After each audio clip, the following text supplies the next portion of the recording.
Good morning, good afternoon, good evening, folks. Michael Zuber, one rental at a time, back with Matt, the mortgage guy, for our last conversation of 2021. Wow, that year went fast. Yeah. Yeah. It really did. No kidding, right? Hey, so what I wanted to do is just sit back here in our catbird seat, get out our crystal balls, which both are broken, and kind of talk about what we think 2022 will be. You ready? I am ready. So let's talk about rates. Let's talk owner occ. I think I saw this morning, or maybe, no, it was this morning. The average rate's 3.3. 30-year owner occ. Again, investor loans probably half a point higher, maybe four-ish. Yeah. Where do you think rates go, a year from now? Where do you think they are? I think that, I might even adjust slightly up from previously saying 3.6, 3.7, where, it might be 3.7, 3.8.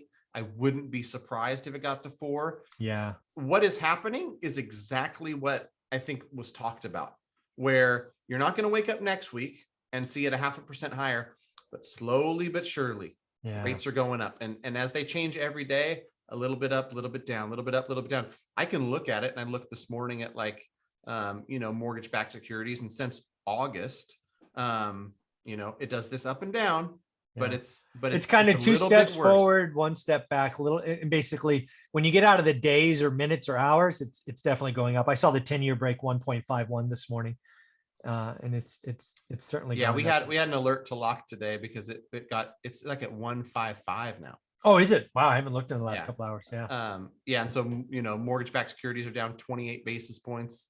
Of the 40 we have in process, I only had 2 unlocked. Yeah. If you like it, lock it. I locked them both this morning. So, I think it's funny when rates get like a smidge better, people are always just like, hey, I heard rates got better. And I'm like, it's so insignificant. Don't worry about it. But when rates get worse over time and we're 2 weeks in, sometimes I want to call people and be like, remember when we locked up front? I told you that was a good idea. Like, you're welcome. Yeah, you just saved $37 a month for 30 years. Or whatever. Yeah, exactly. Yeah, I just gave you a $10,000 Christmas gift. It's better than anything else anybody put under the tree. Yeah, exactly. I actually think owner occ loans are going to have a 4 on it.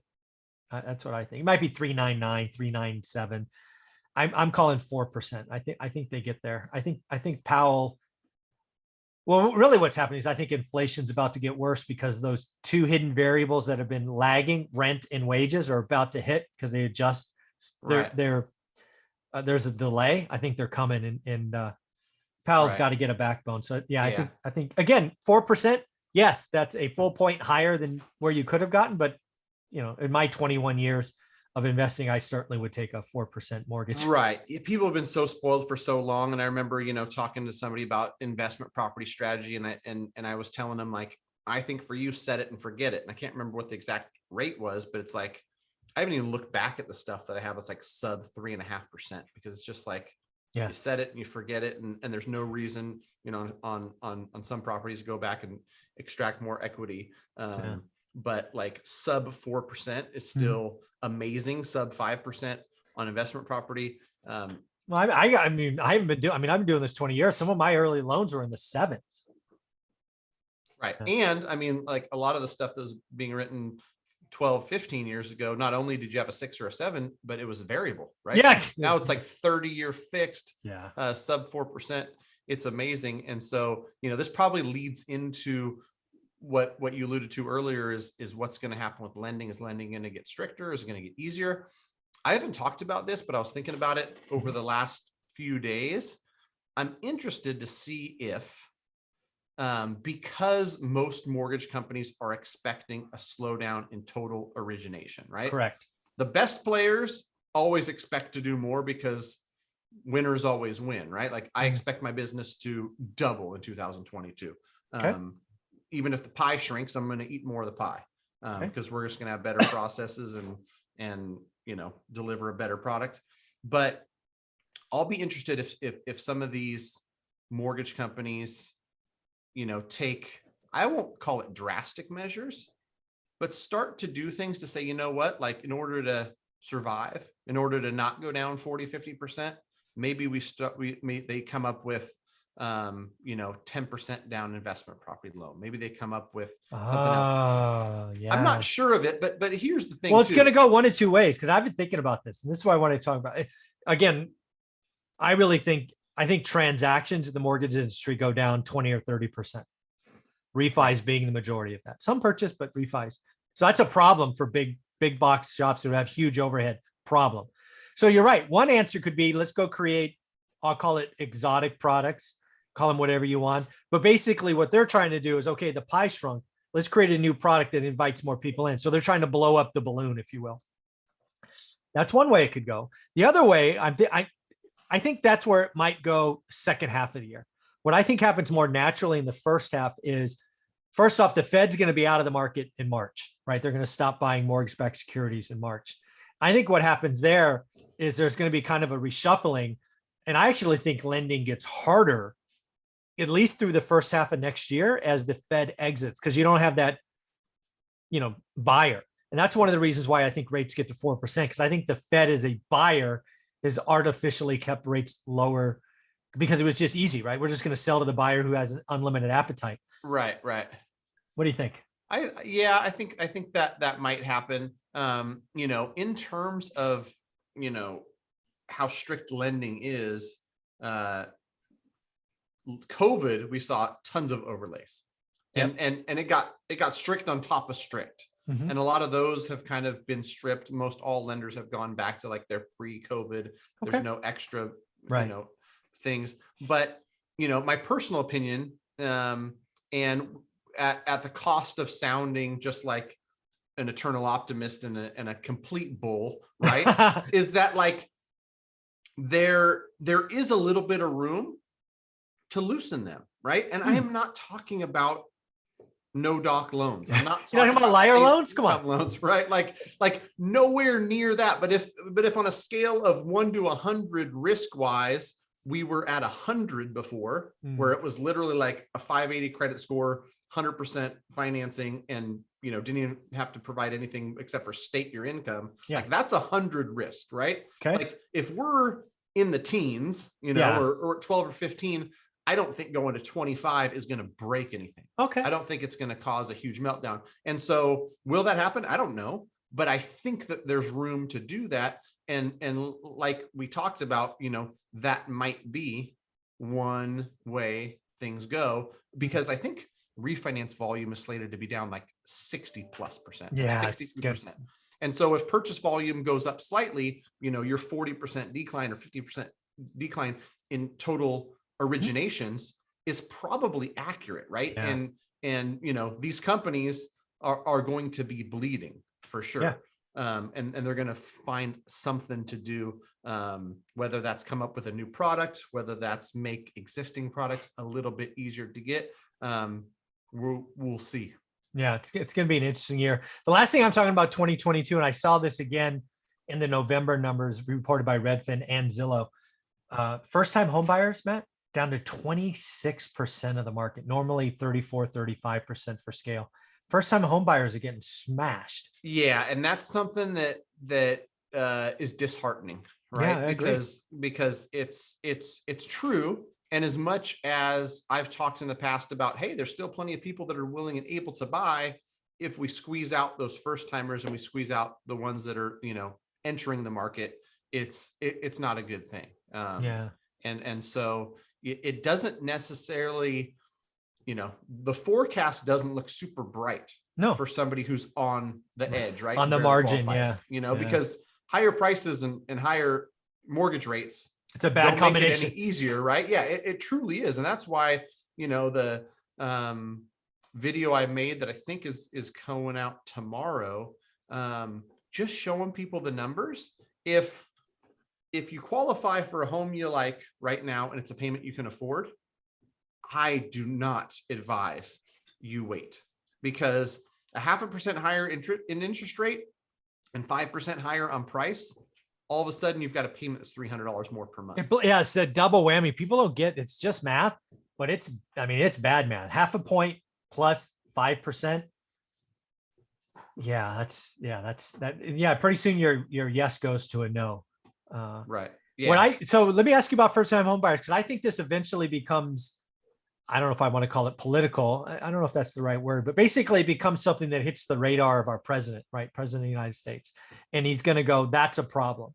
And I suspect it's HUD. I guess it's HUD that he would probably go, hey, go fix that. And I fully expect sometime 2022 there to be a first time home buyer program that basically is down payment replacement or assistance or whatever you want to call that. I think they're going to come in and say, hey, if you're trying to buy a home for the first time, here's some money. What do you think? Right. Right. Yeah, I think so too. And I think that they're, they've got a lot of things to consider.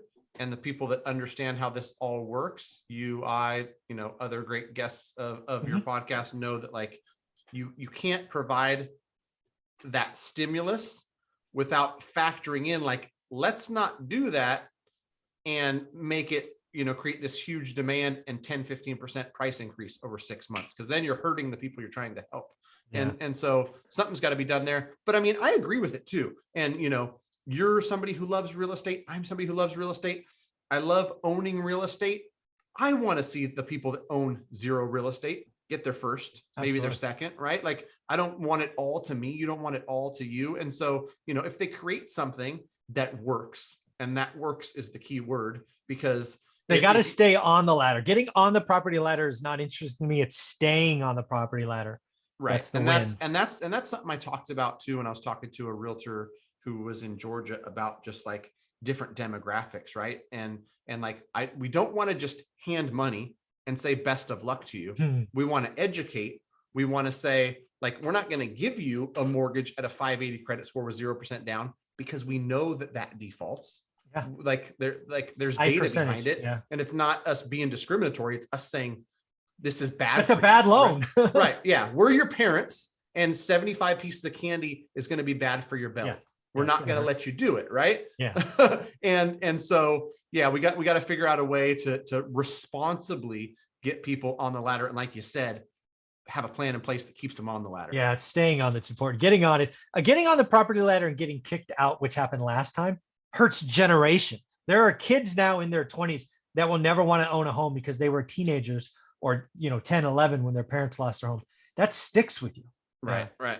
So the last thing I wanted to ask you, I don't know if it happens next year, but certainly I think it happens in the next couple of years, is the introduction of a 40-year mortgage. I think it only comes to owner ox, back to this whole let's help the first-time home buyers. I believe we're going to be talking about 15-year mortgages, 30-year mortgages, and 40-year mortgages as a standard product. You think that happens in 2022 or is it maybe 2023? Maybe. I feel like there's like, maybe the modifications they were putting people into when they exited forbearance. That was a taste, I think. I was going to say like a little tester, right? Like, let's see how this goes. But, I, for one, I talked to somebody who was on my live on Monday and kind of gave them my warnings, about like what I don't like about the 40-year. Mm-hmm. But while I might dislike portions of it, if it helps this first-time home buyer get into a home, and I don't like it because you're only paying such a small fraction towards principal because it's stretched out over such a period of time. Mm-hmm. I'd rather have you do that and actually be in a home, mm-hmm. And be able to afford the payment, live in the neighborhood you like, versus not buying it all. Yeah. But again, as you know, right, we talk about programs. And again, I think if you throw the 40-year, even if it's out there just to owner ox, like investors, no go, 30-year only. Right. Don't do that. Then people are going to justify bad deals. Yeah. And but it's just going to help prices. I mean, prices will adjust immediately. I did some rough math. I had to assume the same interest rate, but prices can increase 12%. And, maybe they don't go up 12, but if they go up 7, that only helps the people that own already. Doesn't really help the buyers. Right. Yeah. Then you got a higher interest rate. And so, the banks are making more money. They're really interest heavy up front, and very heavy. Yeah. Then you're always going to get people that are like, oh yeah, this is, not helping these people. It's hurting. But, if it's somebody who gets a 40-year fix, the payment's not going to change. Yeah. And it's at or less than what they're paying in rent. And they're able to, change that trajectory of that family forever. We know that homeowner versus renter net worth is 45x. And so, there's some good that come out of it. All this stuff is great. in theory. In practice, you got to make sure you got guardrails on it so that there's no unintended consequences, or at least as avoiding the ones that you can. And then it's not hurting the people it's trying to help. Yeah.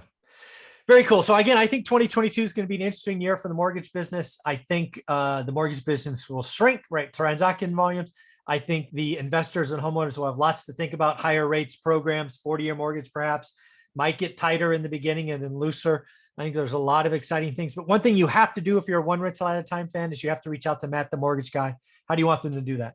Go to greatmortgagebroker.com. Let us know where you're at, how we can help. Promise to get in touch with you.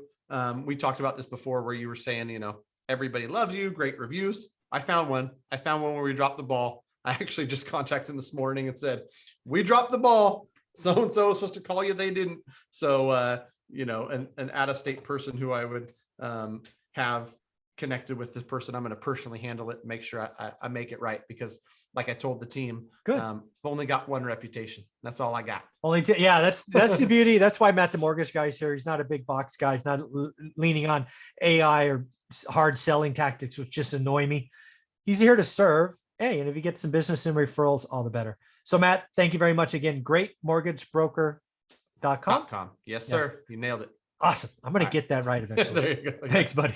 Thanks, Mike.